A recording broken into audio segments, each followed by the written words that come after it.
Je suis en face de vous parce que c'est dans les habitudes de lever la caméra.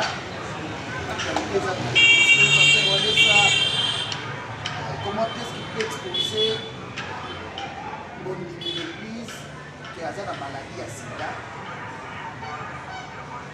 Binogada,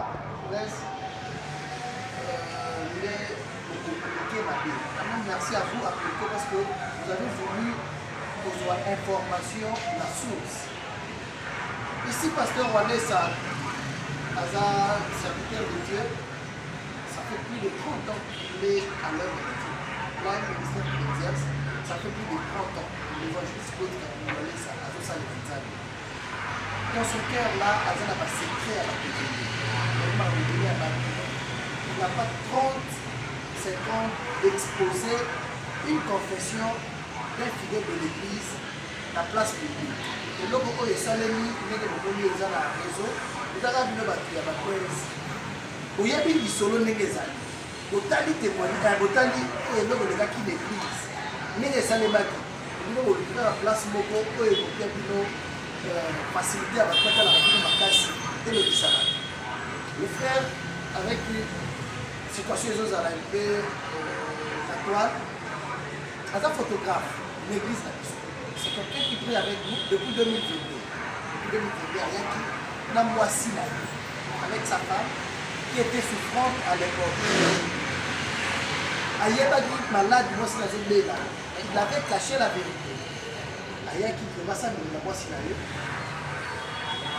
Et lui aussi avait accepté de commencer, lui avait voulu commencer à prier avec lui. Comme il est photographe, à Senga service, il y a médias qui pouvaient intégrer l'équipe, il y a médias pour Abanda, au Kakala Photo, à ça pouvait lui donner 1000 francs, il a survivre. On ne pouvait pas bloquer quelqu'un comme ça. Appareil à photo, on l'avait autorisé de faire son travail.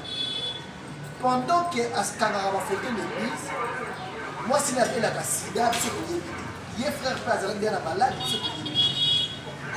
en 2023, moi, si la après la mort de sa femme, le frère est resté à l'église avec nous. À quand on ma photo. Il y a un mois passé que ce frère-là est venu voir pasteur Wanessa. On avait commencé par moi et puis il a fait que le de Dieu. À ce moment, il m'a facilité pour la pasteur Wanessa parce qu'il avait une vision.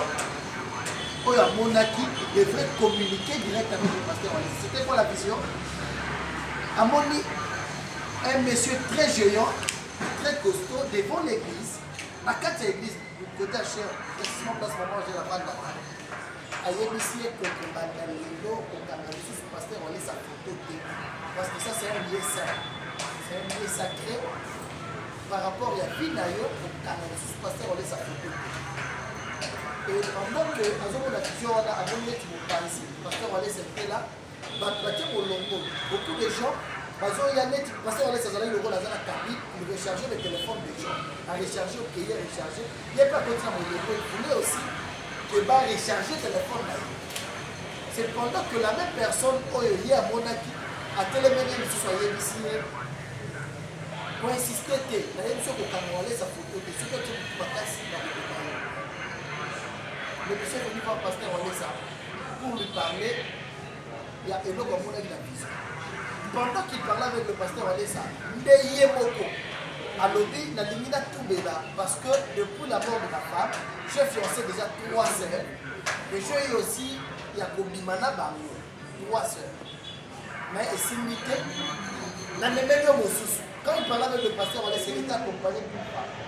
Alors, celle-ci, elle vient de Kibashi. Moi, dans la base de la prophète, il y a un abonné à moi si, il y a un abonné à Bala. Déjà, la salle est comme on a ma sœur, mais avec celle-ci, la ligne ça de la mission pour la Bala. Et parce que, après que sur la Nabango, le frère lui-même avait demandé, papa, d'abord les repoussoirs, la scène de l'île ici, parce que la Koué, il y a un Samaki déjà, la scène de l'île ici, puis la présenter officiellement financée. Parce qu'elle a appelé.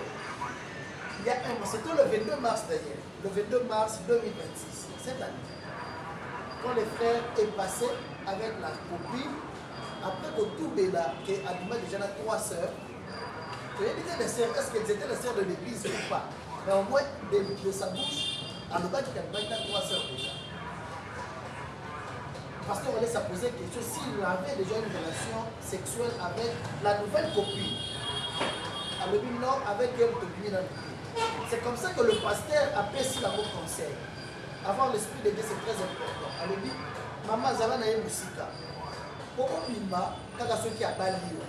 Et puis la condition aussi est qu'il n'y a pas pour Bala, d'abord que ça l'examen.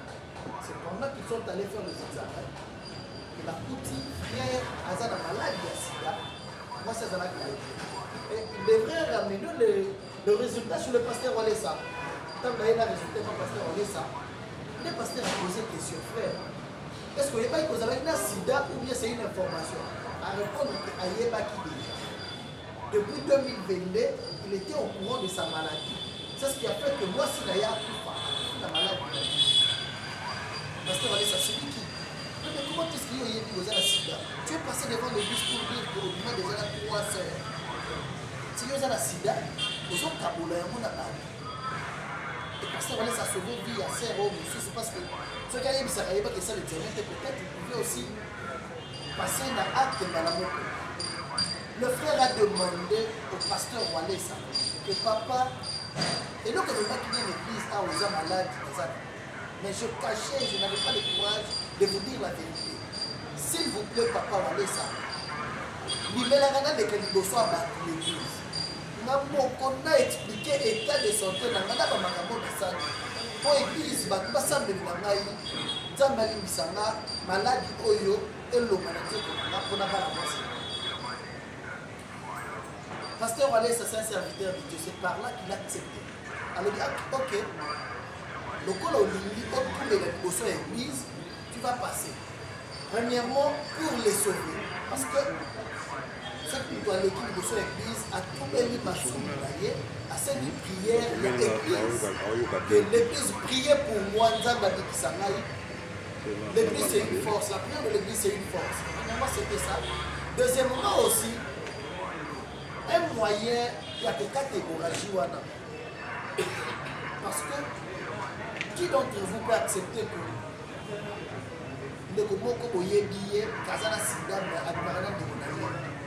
personne ne peut accepter ça?